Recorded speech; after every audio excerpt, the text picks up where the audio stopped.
Dizem que os egípcios construíram as pirâmides para ser como que grandes túmulos para gente rica. Rico é foda, né? Há 3.000 anos ou hoje em dia, a mesma coisa. E que os corpos que eram depositados ali estavam, na verdade, esperando as suas almas voltarem ao corpo depois de 1.000 anos, quando, enfim, ressuscitariam. Mas se o objetivo era ressuscitar, por que então a primeira coisa que os perfumistas, os caras que preparavam os corpos para serem embalsamados, faziam era furar o crânio do defunto e tirar lá de dentro o cérebro? A ideia de ressuscitar sem o cérebro pode te dar a entender que os egípcios talvez não usassem muito o cérebro. E isso explicaria, talvez até de forma satisfatória, o fato de tanta gente hoje em dia parecer não ter um cérebro. Mas é preciso lembrar que para a maioria dos povos antigos, a alma ficava, na verdade, no peito e não na cabeça. Não é de se estranhar, né? Onde mais poderia está a alma? Porque, na verdade, todos os nossos sentimentos mais violentos, de mais impacto, aqueles que mexem com a gente, quando a gente leva um susto, um cagaço, quando se apaixona, quando acha que vai morrer, quando comemora um gol, quando faz sexo e consegue gozar, a gente sente aqui, perto do coração. Hoje você pode até saber que isso se deve a uma certa aceleração cardíaca, a uma taquicardia, mas por muito tempo não. Isso seria, na verdade, um sinal claro da moradia e da presença da alma. Essa alma, que era qualquer coisa de abstrato, de aéreo, um ser sem volume, uma figura leve que vagava pelo espaço até encontrar novamente o seu corpo. A crença da ressurreição é muito mais antiga que se imagina. A Tálida, filha de Mercúrio, podia morrer e ressuscitar quando quisesse. Esculápio restituiu a vida a Hipólito. Hércules a Alceste.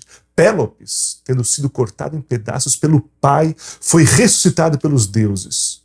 Mas por que nós, hoje, numa sociedade que se considera laica, que toma suas decisões buscando justamente o afastamento do transcendente, que não pode contar com as certezas daquilo que não se vê, mas que busca no empirismo científico os passos para a sua sobrevivência, que condena a cloroquina por não ter base científica, que ironiza a astrologia, que transforma terraplanista em adjetivo de ofensa em uma contenda intelectiva? Como é que a gente ainda acha normal um feriado mundial onde o Ocidente inteiro para celebrar que uma pessoa, uma única pessoa morreu e que depois ficou viva de novo?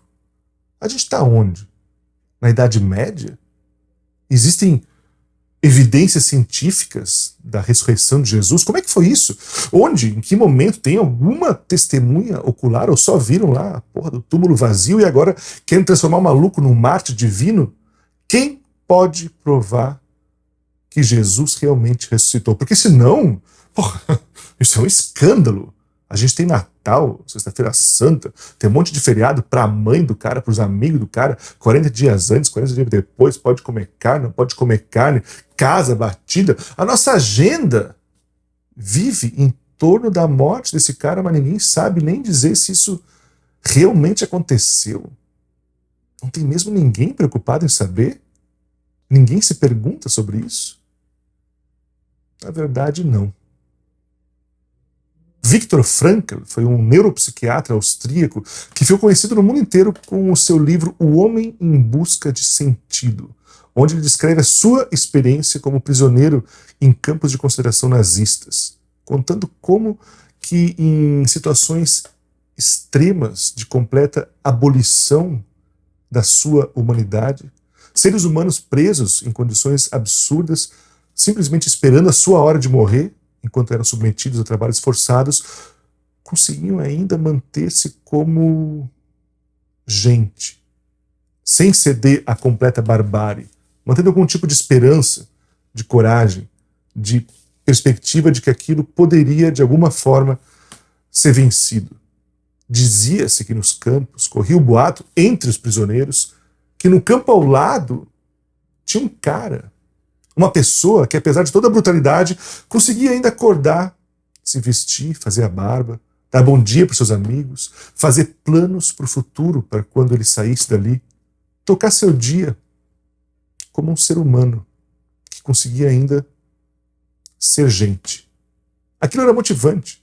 No campo ao lado diziam o mesmo, falando do próximo campo, e no próximo campo falando do outro, e do outro, e do outro, e assim por diante. A simples ideia de que existia alguém no meio de tudo aquilo que ainda podia ser gente era motivador o suficiente para que muitos acreditassem que eles também poderiam, mesmo que essa pessoa nem existisse de verdade. A ideia de que alguém pode aquilo que eu não posso, ser aquilo que eu não consigo ser, chegar onde eu não posso chegar, viver o que eu não posso viver, seja fazer a barba e pentear o cabelo, ou vencer a morte e subir aos céus para sentar ao lado de Deus Pai Todo-Poderoso. Vencer a morte, o grande pesadelo da humanidade.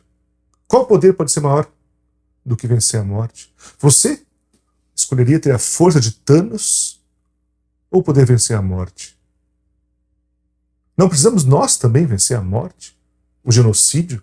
A morte dos nossos companheiros que têm sido levados dia a dia por um vírus ao qual os governantes parecem tratar como um simples incômodo, um entrave para as vendas, para as reformas, para as privatizações. Parem de morrer, brasileiros. Vocês estão atrapalhando os negócios. Como podemos enfrentar o mundo que nos é apresentado sem a perspectiva de que um dia tudo isso vai passar? De que tem um país vizinho que já conseguiu vacinar todo mundo, que tem um outro lugar que já estão rolando festivais de música, os bares estão abertos, que no fim das contas tem um cara que venceu a morte, que já fez até a barba, que tem planos para o futuro. No fim das contas, a ressurreição é uma ideia interessante. A gente pode morrer e nascer de novo. A gente pode sofrer e depois se alegrar. A gente pode broxar e depois se erguer. É confortante, é animador. Pensar que o futuro pode ser melhor ajuda a construir um presente mais interessante. Como bem disse Belchior, presentemente eu posso me considerar um sujeito de sorte, porque apesar de muito moço, me sinto são, salvo e forte. E tenho comigo pensado, Deus é brasileiro e anda do meu lado. E assim, já não posso sofrer no ano passado. Tenho sangrado demais, tenho chorado para cachorro. Ano passado eu morri, mas esse ano eu não morro. Ano passado a gente morreu, talvez esse ano de novo. Pode ser que ano que vem a gente morra mais uma vez.